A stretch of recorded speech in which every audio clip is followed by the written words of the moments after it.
just under 6 minutes left, and Valentine's coming back at him, in fact, as they went into Copse Corner there. I don't think that quite paid off. Meanwhile, side by side again, that's Bolton on the inside of Sharp. And Bruce Winfield buys into all of that as well, gets up the inside and might just pick up another place. He's already into 7th. That would be for 6th position for Winfield from 17th on the grid. Oh, contact with the back marker there. Jason Ballantyne got into the side of a lapped car. The 3rd place runner made contact there with a back marker that was doing his best to stay out of the way. I think he survived it, but possibly a little bit of damage. Let's see a replay of that.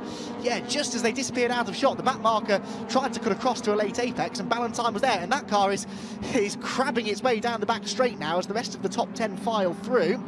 Bolton has indeed lost a couple of positions, although interestingly not to Bruce Winfield. It's actually the 27 car of James Griffith that got through. So that, by my reckoning, puts Griffith either 6th or 7th. We'll get a check on that, but he comes across the line. But that's not bad going from 28th on the grid for the red number 27 machine that's just towards the front of this little pack, and he's going on the attack again now to try and find a way past Sharp. Ben Sharp doesn't feel the need to defend into Copse Corner. That's probably the only corner on the circuit here at Silverstone where attempting an overtaking manoeuvre isn't necessarily recommended, but everywhere else on the Silverstone national layout really does lend itself to overtaking and close quarters racing, as we've seen throughout this race. 5-second penalty we're being notified of. This is for one of our top 10 runners as well. It's for Matt Bolton. So Matt Bolton running in 7th place. On our screen now, the grey and white car has been given a 5-second time penalty, we assume, for exceeding the track limits. So that will be added to his race time when the checkered flag comes out, and that will drop him down several positions, well outside the top 10. Meanwhile, our race leader, Daniel Hobson, heads through. Remember him. Rob Baker is quicker than him. He took half a second out of the race leader last time around. He's got just under 4 minutes left to try and close the gap, and that gap is 2.5 seconds. Oh, off into the gravel trap. That's going to cost several positions, I fear, to Ben Sharp. He'll have dirt all over his tyres as well. Yeah, here comes Matt Bolton trying to pull alongside. He's already lost a place to James Griffith as a result of that. Baker tried to go around the outside into Copse Corner, gets muscled out onto the curb though by Sharp. He was having absolutely none of that. So he recovers from that little moment, having only lost 1 position. Rob Baker then heading through Beckett's Corner, 2nd place for him.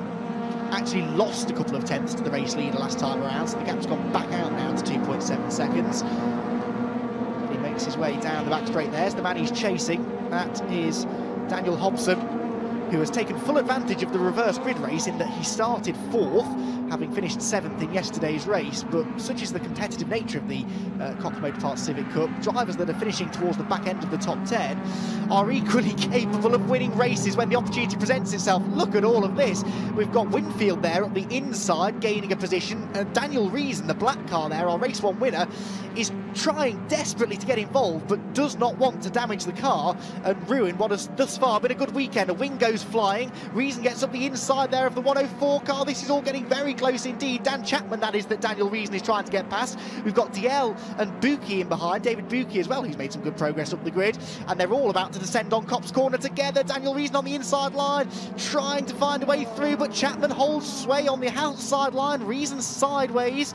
He's trying to cover from the cars behind as well as attack for the position in front of him, and it looks like he'll be successful. Yes, so Daniel Reason does pick up a place, and DL follows him through as well. So good stuff there from Martin DL, who started 31st on the grid. The number 4 car there, the blue and fluorescent yellow car, 31st on the grid after a lap 1 retirement yesterday, and he also has made his way into the top 10 now. So great stuff from several drivers who started from fairly lowly, well, extremely lowly grid positions. Back on the inside though now goes Chapman, so he puts DL down another spot into Brooklands. This is all for about 10th and 11th positions. So Chapman was 10th at the start of the lap. That has changed several times though since then, as the leaders come through, and we have a new fastest lap for the race leader, in fact. So Daniel Hobson really looking strong, but that then is immediately beaten actually by the 4th place man Mark Grice. So Mark Grice now takes away the fastest lap. That is worth 1 championship point as well for the fastest lap set during each race. So there are 25 points available for a race victory, plus the bonus point for a fastest lap. And that bonus point at the moment is going the way of Mark Grice in 4th, who has now caught Jason Ballantyne. So that 3rd place battle might be interesting over the last lap or so. Leader down towards Brooklands for what will be the penultimate time. We've got 45 seconds left on the clock, so he will have time to finish this lap and have one more to go. No real pressure for Daniel Hobson as he makes his way through Luffield. Rob Baker is not going to catch him, but for third place, it's game on. And this has been a race-long battle, hasn't it? Winfield going around the outside. Oh, there's a slow car that they split down the middle. That was the 137 car of Natasha Tressler, who was trying her best to stay out of the way, but she had a car to the inside, a car to the outside, and absolutely nothing she could do to get out of the way. She now pulls to driver's left and lets the screaming pack go through. Bit of bodywork flapping loose there on the back of Martin Diel's car, but that shouldn't be affecting him too badly. Leaders file their way through Copse Corner for the final time. David Buki there ahead of Bancroft as they make their way through Copse and back down towards Beckett's. And it's now last chance saloon for all of these guys to try and make up an extra position. They're three abreast. Daniel Reason involved in this. Matt Bolton's in there as well, and they make a bit of contact. But Daniel Reason, he eases Bolton out wide, and this could cost Bolton an awful lot. He's going to lose at least 2 positions, maybe more. Diel gets alongside. David Buki is next in line to try and get through as well, and Bancroft also. All of this matters little to this man because Daniel Hobson is about to come through and take a victory here at Silverstone. It's been a beautifully judged race from the man who started 4th on the grid, and round number 2 of the Cox Motor Parts Civic Cup is won by Daniel Hobson. Great drive from Daniel. He takes the checkered flag and the 25 points to go with it. Rob Baker will come home second, and Jason Ballantyne will just hang on to 3rd position from Mark Grice by the looks of it. And then it will be Griffith coming through next ahead of Sharp.